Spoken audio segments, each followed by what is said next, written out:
you have to split the ash.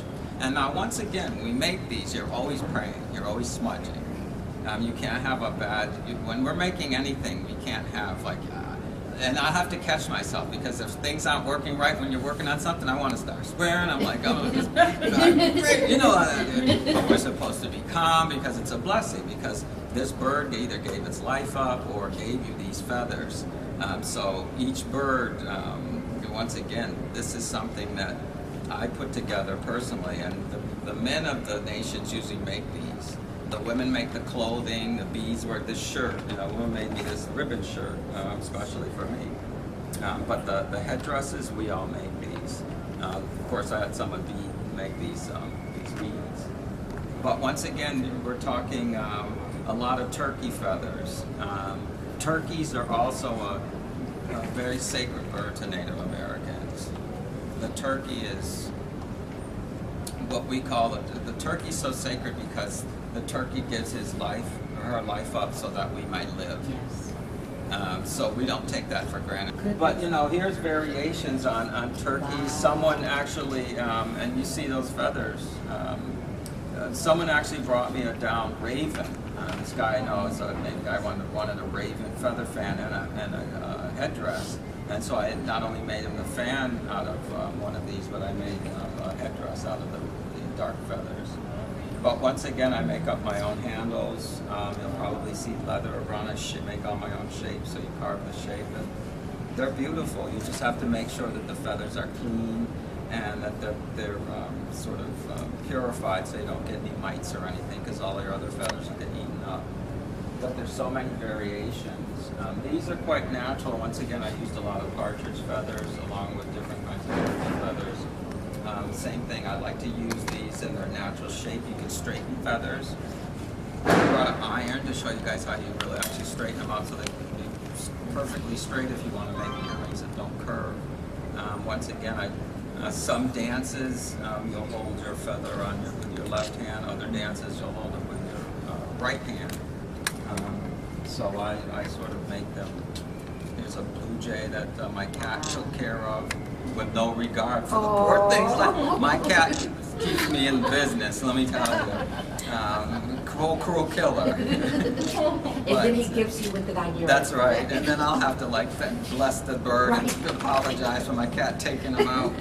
But there's so many variations that you can use for these feather fans, and I make these for people as well. But these are just beautiful. These had sort of the tips from the blue jay as well, but they use a lot in ceremonies, so they take a little bit of.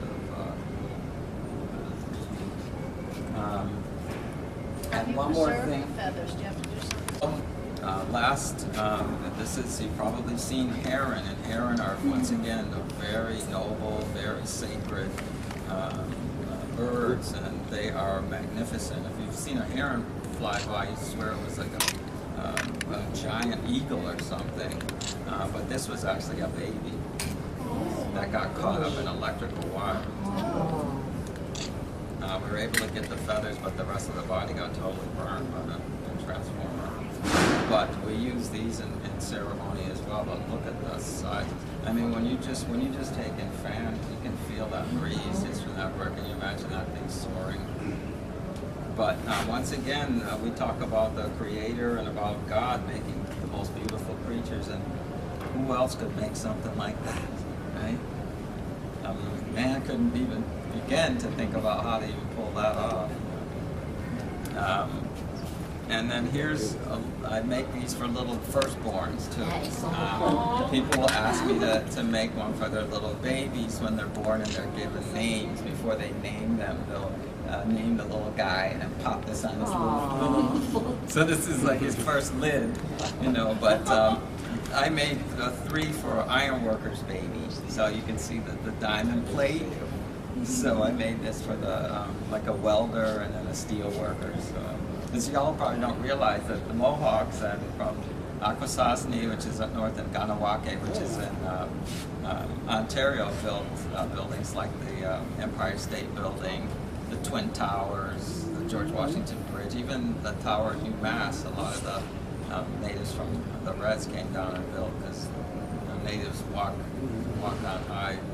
We have that bit. We don't get vertigo from height.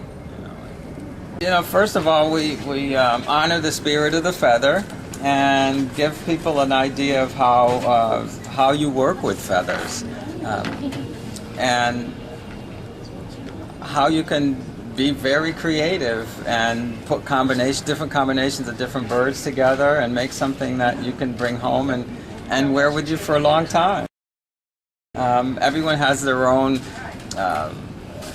idea of design and taste, and that's great because no two of these will look alike. Once they get everything together, then we're going to start figuring out how to make them. And this is the serious stuff. These guys, we've got two of my Ganyahaga, or Mohawk people, and they're going to make their own headdresses.